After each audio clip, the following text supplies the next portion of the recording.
ओम शांति। 1 फरवरी 2024 बाबा के साकार मधुर महावाक्य। मीठे बच्चे, अब तक जो कुछ पढ़ा है वह सब भूल जाओ, एकदम बचपन में चले जाओ, तब इस रूहानी पढ़ाई में पास हो सकेंगे। आज का प्रश्न है, जिन बच्चों को दिव्य बुद्धि मिली है उनकी निशानी क्या होगी?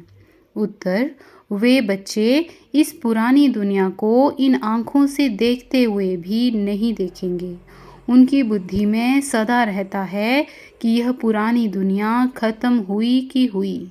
यह शरीर भी पुराना तमोप्रधान है तो आत्मा भी तमोप्रधान है। इनसे क्या प्रीत करें? ऐसे दिव्य बुद्धि वाले बच्चों से ही बाप की भी दिल लगती है। ऐसे बच्चे ही बाप की याद में निरंतर रह सकते हैं, सेवा में भी आगे जा सकते हैं। ओम शांति। बाबा कहे, मीठे मीठे रूहानी बच्चों को रूहानी बाप समझाते हैं। जैसे हद के सन्यासी हैं, वह घर बार छोड़ देते हैं क्योंकि वह समझते हैं हम ब्रह्म में लीन हो जाएंगे, इसलिए दुनिया से आसक्ति छोड़नी चाहिए। अभ्यास भी ऐसे करते होंगे। जाकर एकांत में रहते हैं, वह हैं हठ योगी तत्वज्ञानी। समझते हैं ब्रह्म में लीन हो जाएंगे, इसलिए ममत्व मिटाने के लिए घर बार को छोड़ देते हैं। वैराग्य आ जाता है, परंतु फट से ममत्व नहीं मिटता। स्त्री बच्चे आदि याद आते रहते हैं। यहाँ तो तुमको ज्ञान की बुद्धि से सब कुछ भुलाना होता है। कोई भी चीज़ जल्दी नहीं भूलती। अभी तुम यह बेहद का सन्यास करते हो। याद तो सब सन्यासियों को भी रहती है, परंतु बुद्धि से समझते हैं हमको ब्रह्म में लीन होना है, इसलिए हमको देहभान नहीं रखना है। वह है हठ योग।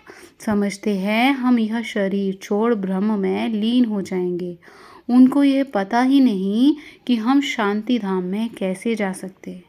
तुम अब जानते हो हमको अपने घर जाना है। जैसे विलायत से आते हैं तो समझते हैं हमको बॉम्बे जाना है वाया वाया। अभी तुम बच्चों को भी पक्का निश्चय है। बहुत कहते हैं इनकी पवित्रता अच्छी है, ज्ञान अच्छा है, संस्था अच्छी है, माताएं मेहनत अच्छी करती हैं क्योंकि अथक हो जाती हैं, अपना तन मन धन लगाती हैं, इसलिए अच्छी लगती हैं। परंतु हम भी ऐसा अभ्यास करें, यह ख्याल भी नहीं आएगा। कोई विरला निकलता है। वह तो बाप भी कहते हैं, कोटों में कोई अर्थात जो तुम्हारे पास आते हैं उनमें से कोई निकलता है। बाकी यह पुरानी दुनिया खत्म होने वाली है। तुम जानते हो अब बाप आया हुआ है। साक्षात्कार हो ना हो, विवेक कहता है बेहद का बाप आए हैं। यह भी तुम जानते हो बाप एक है। वही पारलौकिक बाप ज्ञान का सागर है। लौकिक को कभी ज्ञान का सागर नहीं कहेंगे। यह भी बाप ही आकर तुम बच्चों को अपना परिचय देते हैं। तुम जानते हो अब पुरानी दुनिया खत्म होने वाली है। हमने 84 जन्मों का चक्र पूरा किया। अभी हम पुरुषार्थ करते हैं वापस सुखधाम जाने का वया शांति धाम। शांति धाम तो ज़रूर जाना है, वहाँ से फिर यहाँ वापस आना है। मनुष्य तो इन बातों में मूंझे हुए हैं। कोई मरता है तो समझते हैं वैकुंठ गया, परंतु वैकुंठ है कहाँ? यह वैकुंठ का नाम तो भारतवासी ही जानते हैं और धर्म वाले जानते ही नहीं। सिर्फ नाम सुना है, चित्र देखे हैं, देवताओं के मंदिर आदि बहुत देखे हैं। जैसे यह देलवाड़ा मंदिर है, लाखों करोड़ों रुपया खर्चा करके बनाया है, बनाते ही रहते हैं। देवी देवताओं को वैष्णव कहेंगे, वह विष्णु की वंशावली हैं। वो तो हैं ही पवित्र। सत्यों को कहा जाता है पावन दुनिया। यह है पतित दुनिया। सत्यों के वैभव आदि यहाँ होते नहीं। यहाँ तो अनाज आदि सब तमो प्रधान बन जाते हैं, स्वाद भी तमो प्रधान। बच्चियाँ ध्यान में जाती हैं, कहती हैं हम शुभी रस भी कराई, बहुत स्वाद था। यहाँ भी तुम्हारे हाथ का खाते हैं तो कहते हैं बहुत स्वाद है, क्योंकि तुम अच्छी रीति बनाती हो, सब दिल भर कर के खाते हैं। ऐसे नहीं तुम योग में रहकर बनाते हो तब स्वादिष्ट होता है। नहीं, यह भी प्रैक्टिस होती है। कोई बहुत अच्छा भोजन बनाते हैं, वहाँ तो हर चीज़ सतो प्रधान होती है, इसलिए बहुत ताकत रहती है। तमो प्रधान होने से ताकत कम हो जाती है, फिर उनसे बीमारियाँ, दुख आदि भी होता रहता है। नाम ही है दुख धाम, सुख धाम में दुख की बात ही नहीं। हम इतने सुख में जाते हैं जिसको स्वर्ग का सुख कहा जाता है। सिर्फ तुमको पवित्र बनना है, सो भी इस जन्म के लिए। पीछे का ख्याल मत करो, अभी तो तुम पवित्र बनो। पहले तो विचार करो कहते कौन हैं। बेहद के बाप का परिचय देना पड़े। बेहद के बाप से सुख का वर्षा मिलता है। लौकिक बाप भी पारलौकिक बाप को याद करते हैं, बुद्धि ऊपर चली जाती है। तुम बच्चे जो निश्चय बुद्धि पक्के हो, उन्हों के अंदर रहेगा कि इस दुनिया में हम बाकी थोड़े दिन हैं। यह तो कौड़ी मिसल शरीर है, आत्मा भी कौड़ी मिसल बन पड़ी है, इसको वैराग्य कहा जाता है। अभी तुम बच्चे ड्रामा को जान चुके हो, भक्ति मार्ग का पाठ चलना ही है। सब भक्ति में है, नफरत की दरकार नहीं। सन्यासी खुद नफरत दिलाते हैं, घर में सब दुखी हो जाते हैं, वह खुद अपने को जाकर थोड़ा सुखी करते हैं। वापिस मुक्ति में कोई जा नहीं सकते। जो भी कोई आए हैं, वापिस कोई भी गया नहीं है, सब यहाँ ही हैं। एक भी निर्वाण धाम व ब्रह्म में नहीं है। वह समझते हैं फलाना ब्रह्म में लीन हो गया। यह सब भक्ति मार्ग के शास्त्रों में है। बाप कहते हैं इन शास्त्रों आदि में जो कुछ है सब भक्ति मार्ग है। तुम बच्चों को अभी ज्ञान मिल रहा है, इसलिए तुम्हें कुछ भी पढ़ने की दरकार नहीं है। परंतु कोई कोई ऐसे हैं जिनमें फिर नॉवेल्स आदि पढ़ने की आदत है। ज्ञान तो पूरा है नहीं, उन्हें कहा जाता है कुक्कड़ ज्ञानी। रात को नॉवेल पढ़कर नींद करते हैं, तो उनकी गति क्या होगी। यहाँ तो बाप कहते हैं जो कुछ पढ़े हो सब भूल जाओ, इस रूहानी पढ़ाई में लग जाओ। यह तो भगवान पढ़ाते हैं जिससे तुम देवता बन जाएंगे 21 जन्मों के लिए। बाकी जो कुछ पढ़े हो वह सब भुलाना पड़े, एकदम बचपन में चले जाओ। अपने को आत्मा समझो। भल इन आँखों से देखते हो, परंतु देखते भी नहीं देखो। तुम्हें दिव्य दृष्टि, दिव्य बुद्धि मिली है तो समझते हो यह सारी पुरानी दुनिया है, यह खत्म हो जानी है। यह सब कब्रिस्तानी है, उनसे क्या दिल लगाएंगे। अभी परिस्तानी बनना है। तुम अब कब्रिस्तान और परिस्तान के बीच में बैठे हो। परिस्तान अभी बन रहा है, अभी बैठे हैं पुरानी दुनिया में, परंतु बीच में बुद्धि का योग वहाँ चला गया है। तुम पुरुषार्थ ही नई दुनिया के लिए कर रहे हो, अभी बीच में बैठे हो पुरुषोत्तम बनने के लिए। इस पुरुषोत्तम संगम युग का भी किसको पता नहीं है। पुरुषोत्तम मास, पुरुषोत्तम वर्ष का भी अर्थ नहीं समझते। पुरुषोत्तम संगम युग को टाइम बहुत थोड़ा मिला हुआ है। देरी से यूनिवर्सिटी में आएंगे तो बहुत मेहनत करनी पड़ेगी, याद बहुत मुश्किल ठहरती है, माया विघन डालती रहती है। तो बाप समझाते हैं यह पुरानी दुनिया खत्म होने वाली है। बाप भल यहाँ बैठे हैं, देखते हैं, परंतु बुद्धि में है यह सब खत्म होने वाला है, कुछ भी रहेगा नहीं। यह तो पुरानी दुनिया है, इनसे वैराग्य हो जाता है। शरीरधारी भी सब पुराने हैं, शरीर पुराना तमो प्रधान है तो आत्मा भी तमो प्रधान है। ऐसी चीज़ को हम देखकर क्या करें। यह तो कुछ भी रहना नहीं है, उनसे प्रीत नहीं। बच्चों में भी बाप की दिल उनसे लगती है जो बाप को अच्छी रीति याद करते हैं और सर्विस करते हैं। बाकी बच्चे तो सब हैं, कितने ढेर बच्चे हैं, सब तो कभी देखेंगे भी नहीं। प्रजापिता ब्रह्मा को तो जानते ही नहीं हैं। प्रजापिता ब्रह्मा का नाम तो सुना है, परंतु उनसे क्या मिलता है ये कुछ भी पता नहीं है। ब्रह्मा का मंदिर है, दाढ़ी वाला दिखाया है, परंतु उनको कोई याद नहीं करता, क्योंकि उनसे वर्षा मिलना नहीं है। आत्माओं को वर्षा मिलता है एक लौकिक बाप से, दूसरा पारलौकिक बाप से। प्रजापिता ब्रह्मा को तो कोई जानते ही नहीं। यह है वंडरफुल। बाप होकर वर्षा ना दे तो अलौकिक ठहरा ना।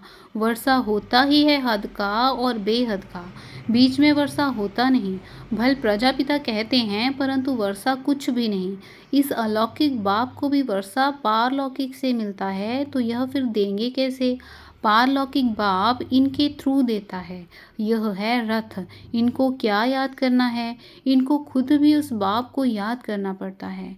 वह लोग समझते हैं यह ब्रह्मा को ही परमात्मा समझते हैं, परंतु हमको वर्षा इनसे नहीं मिलता है, वर्षा तो शिव बाबा से मिलता है। यह तो बीच में दलाल रूप है, यह भी हमारे जैसा स्टूडेंट है, डरने की कोई बात नहीं। बाप कहते हैं इस समय सारी दुनिया तमो प्रधान है, तुमको योग बल से सतो प्रधान बनना है। लौकिक बाप से हद का वर्षा मिलता है, तुमको अब बुद्धि लगानी है बेहद में। बाप कहते हैं सिवाय बाप से और किससे भी कुछ मिलना नहीं है, फिर भल देवताएं क्यों ना हो। इस समय तो सब तमो प्रधान हैं, लौकिक बाप से वर्षा तो मिलता ही है, बाकी इन लक्ष्मी नारायण से तुम क्या चाहते हो? वह लोग तो समझते हैं यह अमर हैं, कभी मरते नहीं हैं, तमो प्रधान बनते नहीं हैं, लेकिन तुम जानते हो जो सतो प्रधान थे वही तमो प्रधान में आते हैं। श्री कृष्ण को लक्ष्मी नारायण से भी ऊंच समझते हैं, क्योंकि वे फिर भी शादी किए हुए हैं। श्री कृष्ण तो जन्म से ही पवित्र हैं, इसलिए श्री कृष्ण की बहुत महिमा है। झूला भी श्री कृष्ण को झुलाते हैं, जयंती भी श्री कृष्ण की मनाते हैं, लक्ष्मी नारायण की क्यों नहीं मनाते हैं? ज्ञान ना होने के कारण श्री कृष्ण को द्वापर में ले गए हैं। कहते हैं गीता ज्ञान द्वापर युग में दिया था, कितना कठिन है किसको समझाना। कह देते हैं ज्ञान तो परंपरा से चला आ रहा है, परंतु परंपरा भी कब से ये कोई नहीं जानते। पूजा कब से शुरू हुई यह भी नहीं जानते हैं, इसलिए कह देते हैं रचता और सृष्टि की आदि मध्य अंत को नहीं जानते हैं। कल्प की आयु लाखों वर्ष कहने से परंपरा कह देते हैं, तिथि तारीख कुछ भी नहीं जानते, लक्ष्मी नारायण का भी जन्मदिन नहीं मनाते। इसको कहा जाता है अज्ञान अंधियारा। तुम्हारे में भी कोई यथार्थ रीति इन बातों को जानते नहीं, तब तो कहा जाता है महारथी घोड़े सवार और प्यादे। गज को ग्राह ने खाया, ग्राह बड़े होते हैं, एकदम हप कर लेते हैं, जैसे सर्प मेंढक को हप करते हैं। भगवान को बागवान माली खेवैया क्यों कहते हैं, यह भी तुम अभी समझते हो। बाप आकर विषय सागर से पार ले जाते हैं, तब तो कहते हैं नैया मेरी पार लगा दो। तुमको भी अभी पता पड़ा है कि हम कैसे पार जा रहे हैं। बाबा हमको क्षीर सागर में ले जाते हैं, वहाँ दुख दर्द की बात नहीं। तुम सुनकर औरों को भी कहते हो कि नैया को पार करने वाला खिवैया कहते हैं। हे बच्चे, तुम सब अपने को आत्मा समझो। तुम पहले क्षीर सागर में थे, अब विषय सागर में आ पहुँचे हो। पहले तुम देवता थे। स्वर्ग है वंडर ऑफ वर्ल्ड, सारी दुनिया में रूहानी वंडर है स्वर्ग, नाम सुनकर ही खुशी होती है। हेवन में तुम रहते हो। यहाँ 7 वंडर्स दिखाते हैं। ताजमहल को भी वंडर कहते हैं, परंतु उसमें रहने का थोड़े ही है। तुम तो वंडर ऑफ वर्ल्ड का मालिक बनते हो।